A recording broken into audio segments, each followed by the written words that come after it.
Good evening and welcome to night 2 and our final forum of the Allegany County Chamber of Commerce candidate forums for the 2022 general elections on November 8th. The forums have been made possible by Allegany Media and WFWM. I'm Julie McCoy, Executive Director of the Chamber of Commerce, and I want to thank you for joining us. We're pleased to use technology to make these forums available virtually in addition to in person. Tonight we will hear from candidates running for District 1 Senate. There will be 2 candidates on the ballot, and both of them are with us this evening.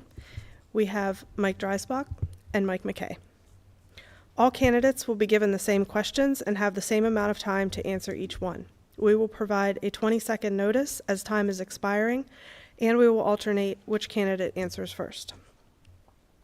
Questions were formulated based on the work and priorities of the Chamber, with input from our general membership, and have not been shared with the candidates in advance. The Chamber does not endorse any candidate and is a nonpartisan membership association. Let's begin. We'll start with you, Mike Dreisbach. This is a 3-minute question. Please tell us about yourself and share one main goal you would like to achieve should you be elected. Also, please discuss how you have engaged yourself in any major community issues and developments to ensure you will take these concerns to Annapolis, speaking for the people you will serve. Thank you, Julie. I do thank everybody who put this together tonight, particularly WFWM, FSU, and the Chamber. You guys are doing a great job because I think it's real important for everybody out there to hear some firsthand insight into who you're going to vote for. What I got to tell you, first of all, too, is that people ask me who I am. I will tell you I'm a Democrat, all right? And people tell me a Democrat can't win up here, but I keep telling everybody we're all Western Marylanders, okay? We're Western Marylanders first. I will tell you also that I'm a brand of Democrat that's called Blue Dog. A Blue Dog Democrat is a person that has always been in the middle. Before my wife and I, Jan, built the Savage River Lodge, I was an international labor mediator. And so as a labor mediator, what you're paid to do and what you go to a company to do is to bring everybody together. Blue Dog Democrat does just that. Most of the time, we have these issues way over on the right, way over on the left, and it's difficult to solve those issues. But we all have some common denominators out there. So let me give you a little bit of history about me because Western Maryland is my home. I'm absolutely the person that's been here all my life. I grew up in Williamsport. I grew up in Washington County, raised 3 daughters. I went to Williamsport High School. My daughters went to Williamsport High School. I was a wrestling coach at Williamsport High School in my first career. And as a person who had a career in Washington County, I ended up going to work on the shop floor at Fairchild Republic. I ended up being a guy working on the A10 assembly line. That's why I don't have very good hearing anymore because I blew my ears out because I was a tough guy. Working on the A10 assembly line, I ended up not really liking what was going on when it came to the structure, how it was dealt, how the people were dealt with. So I got involved in United Auto Workers. I became a shop chairman, a unit chairman, and eventually I ended up becoming the president of UAW Local 842. As a president of a union that used to have 10,000 members, you have a lot of things that you got to be able to pay attention to. In UAW, I left UAW and became a mediator. I went to work for a guy named Bill Ussery. The older people in the audience might know that name. He was Gerald Ford's labor secretary. And Mr. Ussery got me involved in the world of mediation. So I became a trained mediator. I've always been in Western Maryland. One day my wife and I woke up and she said to me, she's a hotel restaurant consultant. She said, "What would you like to do when you grow up?" And we said, "We're going to build a lodge." So we moved to Western Maryland, and we now built the Savage River Lodge, and we employ about 60 people. And Garrett County is now our home. Our home used to be in Washington County, and now we live in Garrett County. Thank you. Mike McKay. Well, good evening, everyone. I'd like to first thank Ms. Julie McCoy and the rest of the Allegany County Chamber of Commerce for hosting this, as well as WFWM and Allegany Media. You know, The Chamber has been a special place in my heart for many, many years because my community involvement started here with the Allegheny County Chamber of Commerce. Being a local businessman, I happen to own the dry clean and shirt salon in LaVale. And to enhance my business and understand the community, I first joined the Chamber of Commerce, went up through the ranks and became chairman as well as president of the board. And it is so important that the Chamber continues to have these forums. We had them way back when, but it's so important that we continue to do that. So first and foremost, thank you for doing that. I am Mike McKay. I am currently a member of the House of Delegates. I was born and raised in Rockville, Maryland. Approximately 22, 24 years ago, I married a local girl who is from in Cumberland. And we moved here. We have 8 kids. We've been blessed to be able to raise our children here in Allegheny County. And the community has given so much to me in my small business as well as my family that I wanted to figure out a way to give back to the community. As the Chamber of Commerce, you're on a thing called a salary study commission, and you really engaged and figured out all the different elected officials, benefits, understanding those positions. And through that, I had an idea for running for county commissioner. Threw my hat in, and very, very fortunate that the people did elect me as president of the Board of County Commissioners in 2010. In 2014, there was an open seat for the House of Delegates. Delegate Leroy Myers was retiring, and we had the opportunity to throw our hat into the ring, and we're blessed enough to win that election. And in 2018, we ran for re-election for the House of Delegates, and we were blessed to win that election as well. With George Edwards retiring in the state Senate, the opportunity has come up. Why is this so important? It's important is that the 40 years that he spent in the General Assembly, he developed relationships and was able to establish those contacts to make it important. Continuing those relationships, continuing to make sure that Western Maryland is on the forefront, it would be one of the main goals that I would have over the next 4 years. Thank you. This next question is also 3 minutes, and Mike McKay, will start with you. Thank you. As a freshman senator from a small district and major turnover in Annapolis, how will you obtain leadership roles, develop relationships, and ensure your voice is heard? Well, I've always said that this election is all about experience. And I've spent 4 years on the Appropriations Committee in the first term and was then appointed to the Appropriations Committee in the second term. As a member of the Subcommittee on Capital as well as Public Safety and Administration, and then also as a member of the Committee to End Homelessness. I actually am the only Republican in the House of Delegates in actual leadership, while it is very, very small, very, very small. But when the Baltimore Sun announced Speaker Adrian Jones' new leadership team, it did mention Mike McKay as co-chair of the Economic Stability Work Group. That's how I'm going to transfer into the Senate and be able to already be off and running. 27 of the senators that are there right now in the Senate, I already have relationships with them. I have relationships with both Republicans and Democrats. We've been able to do bipartisan legislation when it comes to rural health, especially when it comes to oral health. And I'm proud to say that I was the lead sponsor in the House with my colleague in the Senate, Senator Guy Gazzone, to pass Medicaid oral health now in the portfolio. That is going to help over 975,000 Marylanders. And a Republican in Western Maryland was able to do it.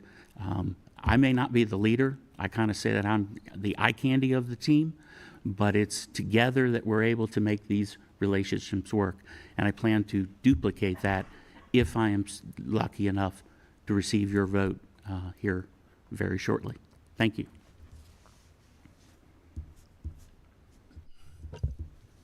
Well, as a freshman senator, what I will say is that relationships are really important, but you have to ask the question, what kind of relationships do you have?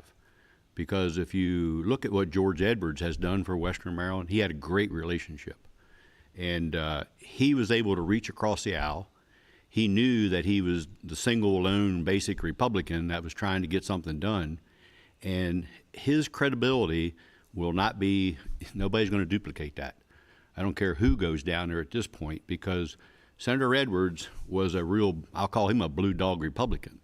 He was a person that knew how to reach across the aisle and make sure that the best interest of Western Maryland was going to happen.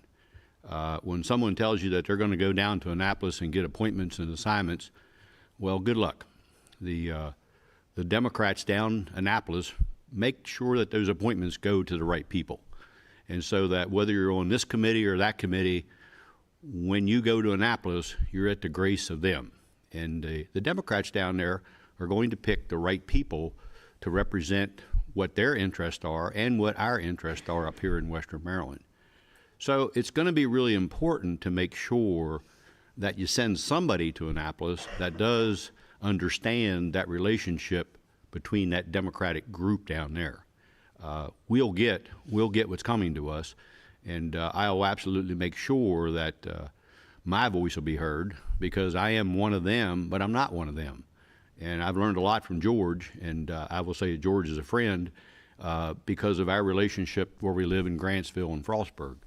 So that to go to Annapolis, it's going to be really important to make sure your voice is heard, and the voice will be heard for Western Maryland. And I think I can bring that because I'm a small business guy. You know, we've got a lot of people that require us to make sure we're successful.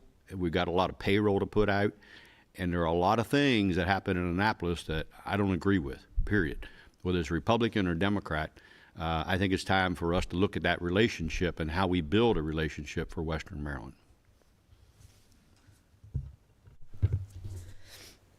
Thank you. This is a 2-minute question. Allegany and Garrett counties of District 1 have seen economic growth focused on tourism and manufacturing related to outdoor recreation. What can be done at the state level to capitalize on this and encourage further development? Please speak about this in terms of tourism and employment opportunities. Mike, we'll start with you. That's an easy one. My businesses are all wrapped up in the outdoor economy. And I will tell you that over the last 20 years, we fought really hard to make sure our outdoor economy is what we want to push forward. We found out in COVID that had we not had an outdoor economy up here, we would have been in big trouble. Everybody came here. This became the place for them to hide. This became the place for them to feel safe.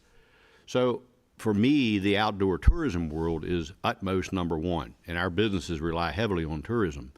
I do know that there's a component that we keep missing, and that's the manufacturing piece of that.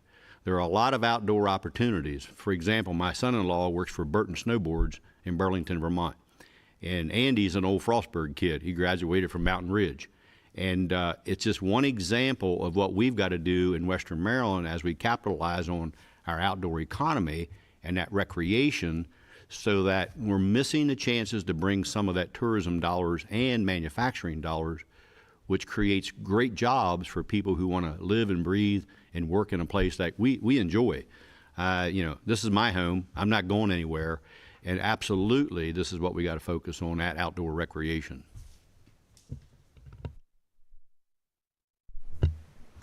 Thank you for the question. Appreciate that, Julie. So I tend to believe that while tourism is definitely important for Western Maryland going forward, it is one of the swaths in a great big quilt. We do need to put emphasis in it, and we also need to encourage further development. One of those ways would be creating maker spaces. We passed legislation. Makerspace was a Baltimore City entity, as well as Allegany Works here locally, and we were able to pass a bill that had statewide funding in every single county. So we would be able to extend that to Garrett as well as Washington County. Without a doubt, outdoor recreation was a savior for us for COVID, but what it really did for me is it realized that the people in Baltimore-Washington corridor realize that they can live here, they can play here, they can work here. So adding to the outdoor recreation, you need to address the broadband dilemma that we have. And I tend to believe that that needs to be tenfold, regardless who you send down as the next senator and members of the rest of the delegation representing District 1. Thank you.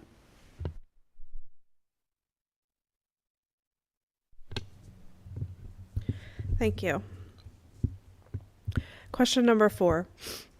A large percentage of chamber members indicate that their biggest issue is workforce, and this spans from entry-level to professional and accredited positions. What do you think is the driving force behind this, and how can it be addressed at the state level, keeping in mind our rural setting?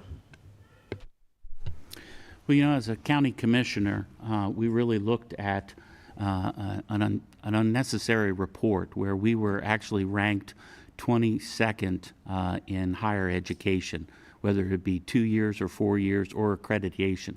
And so during that time as a county commissioner, we introduced the Allegheny County Commissioners Opportunity Scholarship, where we were able to take the funds from Rocky Gap and be able to put towards Allegheny College as well as Frostburg State University. So I tend to believe that those dollars need to go towards more of the traditional technical colleges and schools as it can. And I think that through that, along with the maker space, we can then teach our young people that there is an opportunity to be able to stay here, be able to give them the education that they need to have these entry-level professions. You know, we have many, many natural resources here in Western Maryland, Allegheny County to begin with. And I tend to believe that our greatest natural resource is our people. We just need to give them the tools. They want to work for a fair wage. They want to be able to live here. They want to be able to have their families grow here. And it is going to be imperative for anyone that goes to Annapolis to make sure that we fight this inflation that is going on. We need to be able to give families breaks and tax breaks. And I'm very, very proud that I voted for the largest tax break in Maryland history last year. And we'll continue to do those type of items to make sure that we stay here in Allegheny County because our children are that important. Thank you.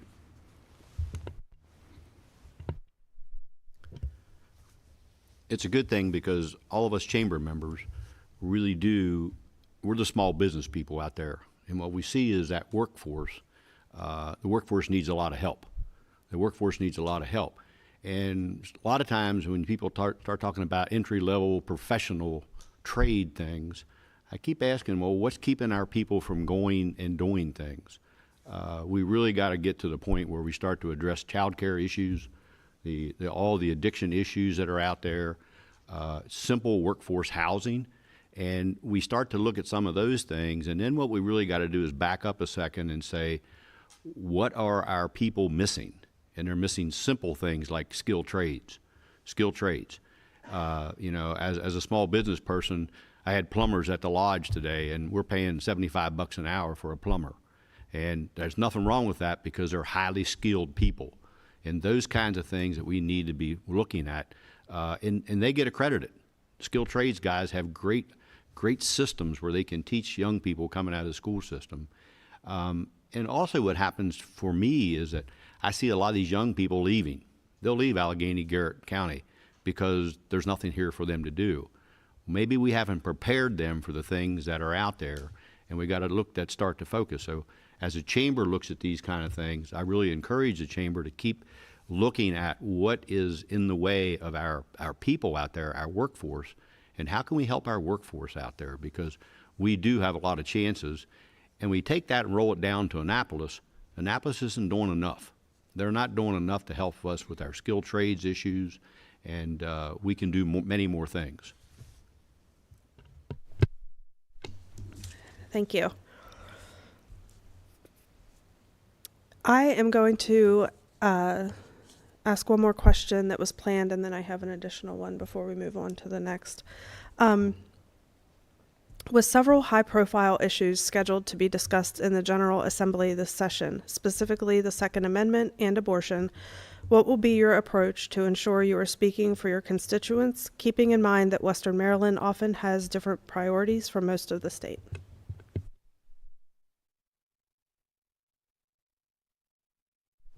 As you talk about Second Amendment, I probably have more guns in my gun safe than most people in Garrett and Allegany County.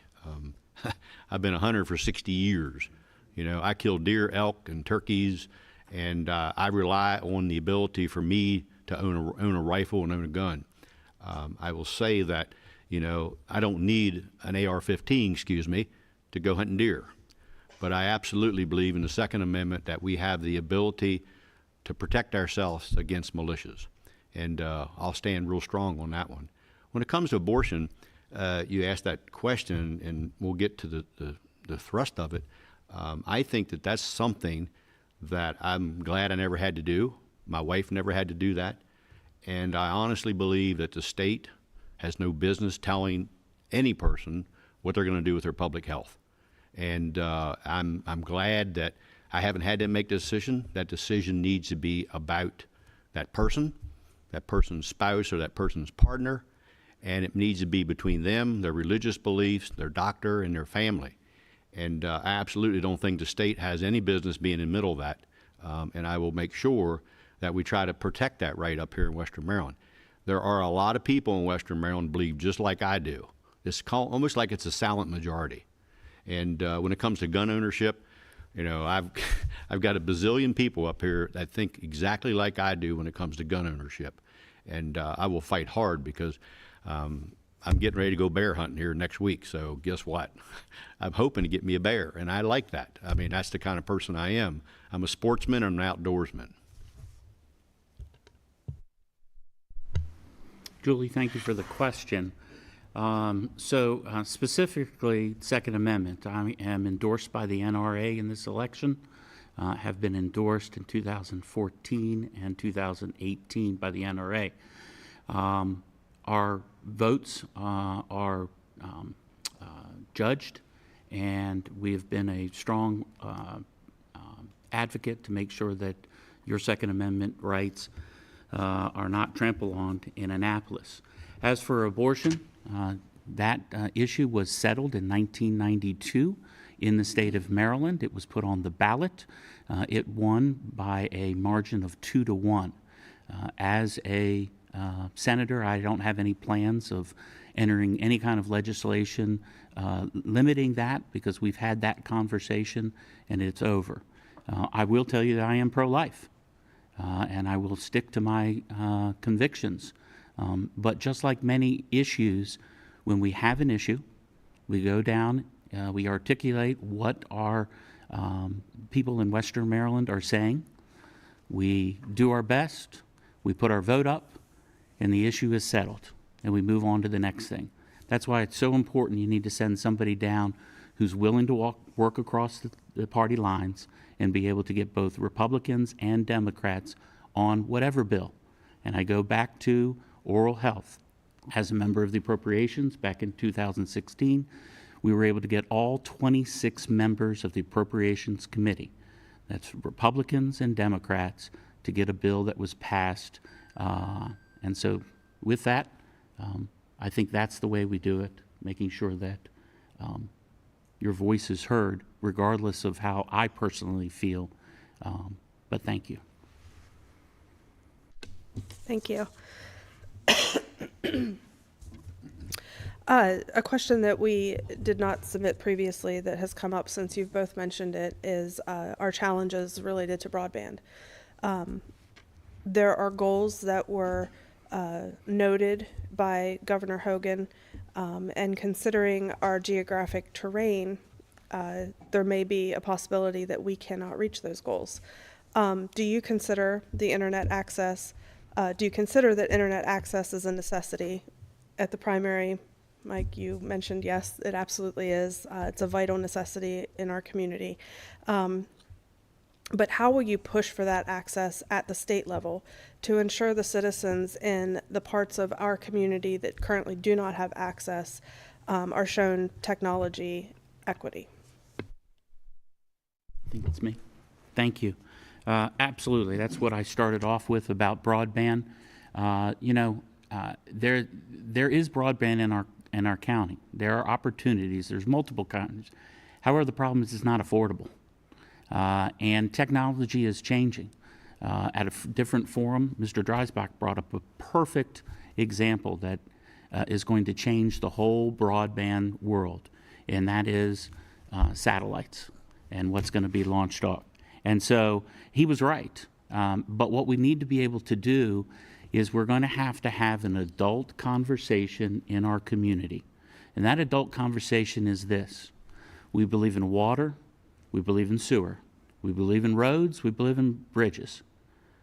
We've got to get to the point where broadband is one of those necessities and is one of those pillars that holds up our community. Until we as a community agree that that's a pillar, we'll always be behind the eight ball, and there's going to be certain communities that are going to be left out because there's not enough people to generate enough business for a broadband company, regardless of how it is, whether it's fixed, wired, or fiber, to go ahead and invest there. So we need to look at ways that we can address this, and the experience that we've had on being co-chair of the Economic Stability Work Group address those issues. How do we make sure that the middle class does not fall into our safety net? Because the way we judge the success of our safety net is not how many people are on it, but how many people have gotten off of it. We have to make broadband just one of those pillars. Thank you. Yeah, without a doubt, broadband is a real need for everybody. It's just like roads and bridges. I'm absolutely in agreement on that.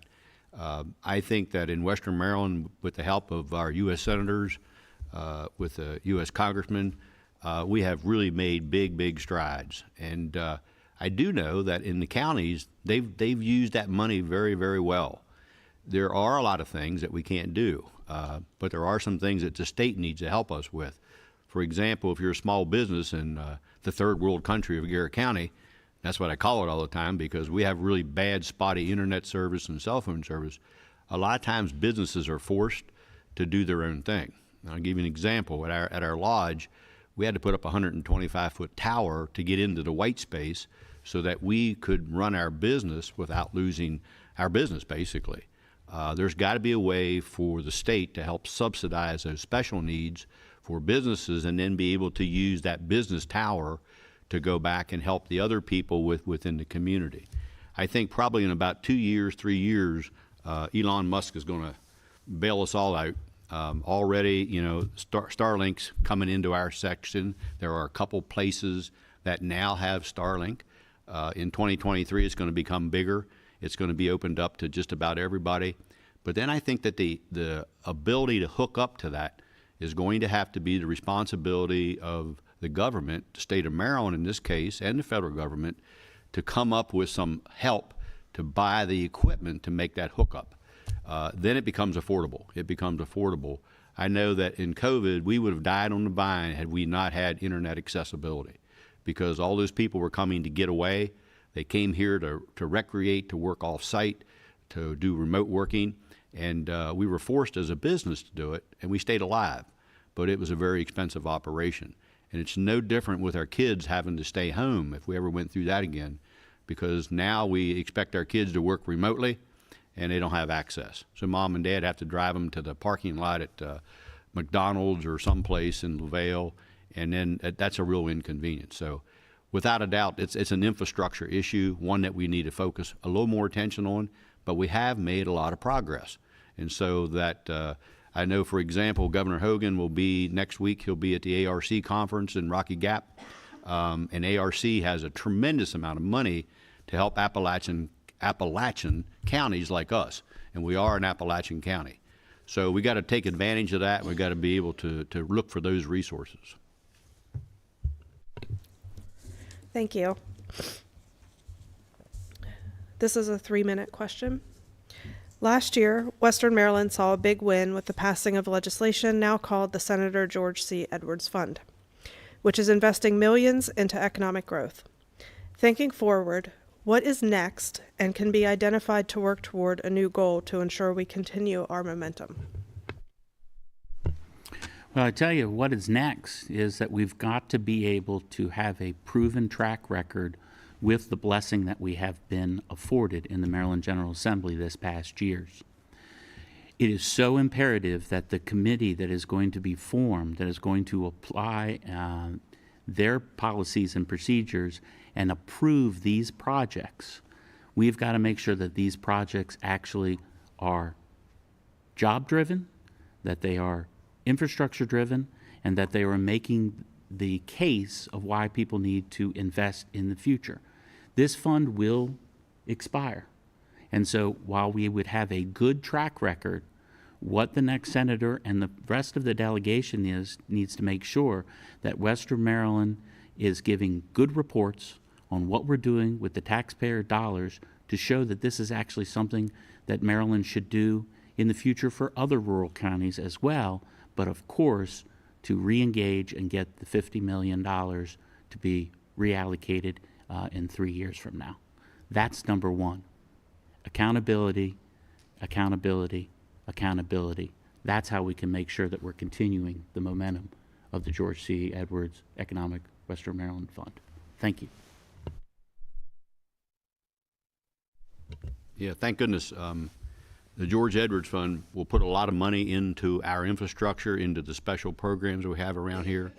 And we do have to absolutely make sure that that money gets spent real wisely, because it's going to have to be refunded. And if we go to Annapolis and we have good credibility down there, we may be able to get a new fund or a replenishment of that fund to help us. What's happening right now, as I look at it as a business person, you know, all the ARPA money that's going out there right now, it's like I won the lottery last night and I got $500,000. Well, I got $500,000 in my small business. Now what am I going to do with it? Am I going to blow it right away, or am I going to invest it for the long term? And I believe that the next 4 years are going to be super critical for us. So whoever goes to Annapolis better be prepared to make really tough decisions on those infrastructure things and how we spend that extra money that we have. We just won in the lottery, and it's no different with the ARPA money. I've seen small towns and places all across this district in the last 6 months, and everybody's got a big smile on their face because they got this big windfall.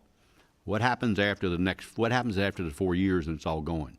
And the George Edwards Fund is going to be the same way. So it's going to take small business people really cranking out some ideas to force these government agencies into doing something that they're not used to doing. They might not need to pave an alley that's already dirt. They might not need to go out there and fix up somebody's sidewalk that's okay and nobody walks on. So that there's got to be some really smart decisions made out there in order to replenish that money. And I think it can be done, because I think Western Maryland has already got a good track record when it comes to us identifying things that need to get done.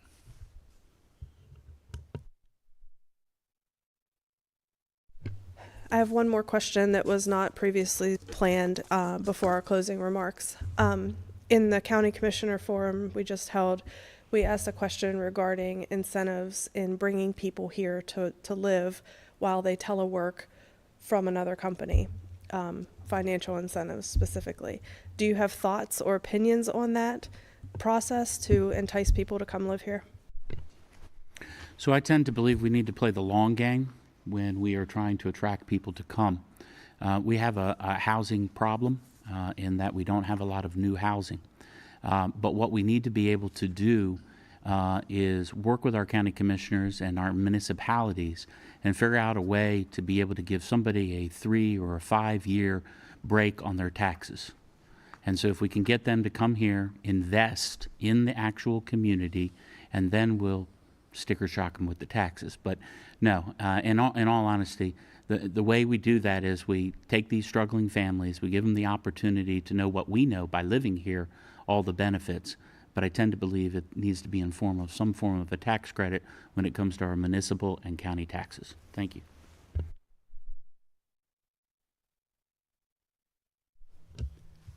There absolutely needs to be a real focus on that housing issue. I heard the county commissioner candidates talking about it earlier. I do believe that, I know, for example, in Garrett County, a lot of the contractors are great, good contractors. They like building a big house, $1.5 million house, because they make money on that $1.5 million house. But I think there's just ways, like here in Allegany County, that we can take some new properties that have been destroyed, knocked down, and abandoned now, and we can come up with contractors who could build 8 or 10 houses at the same time and make the same kind of margin. They can come up with a way to make that happen.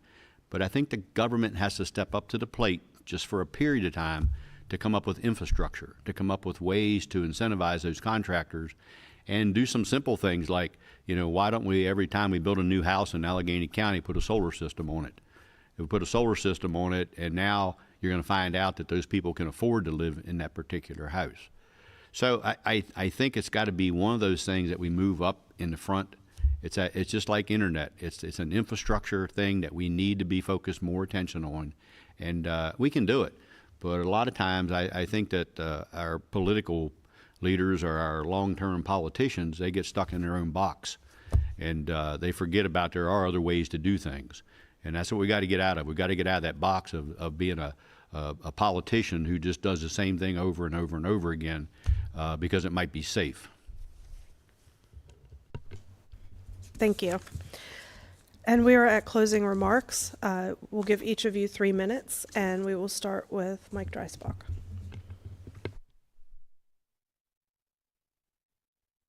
All right, once again, thank you all very, very much for doing this, because I do think it's really important for the voters out there to be able to at least hear and see, rather than looking on Facebook and Instagram and all those other kind of things, because this is a big district. I tell everybody that from my old house in Williamsport to Red House in Garrett County, it's 140 miles. And my pickup truck gets about 800 miles a week on it right now. But I'm really glad to be able to do that, and I've been doing that since February. So as a closing remark, I'm really looking forward to representing the people in this district. It is my home.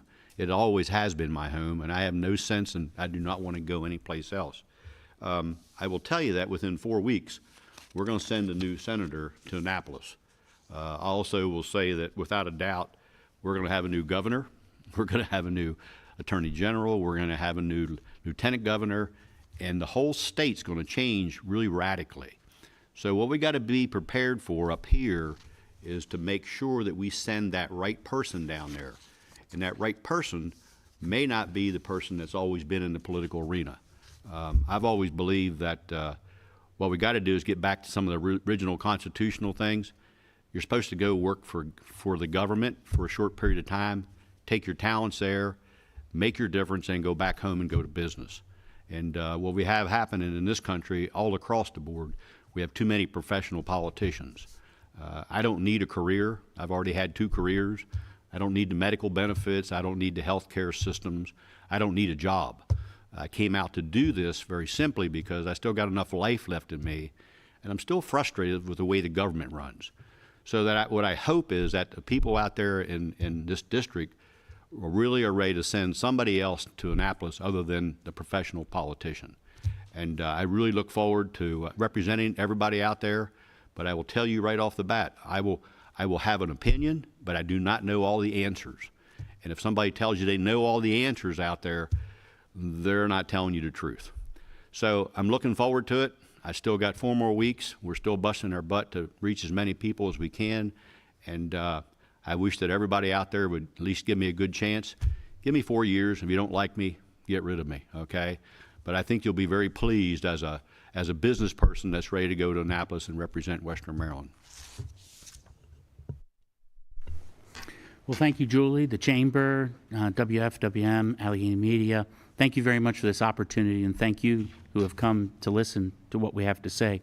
You know, for a strong future, Western Maryland needs a proven leader who has been committed to families first. During the difficult times, proven experience and trusted leadership matters.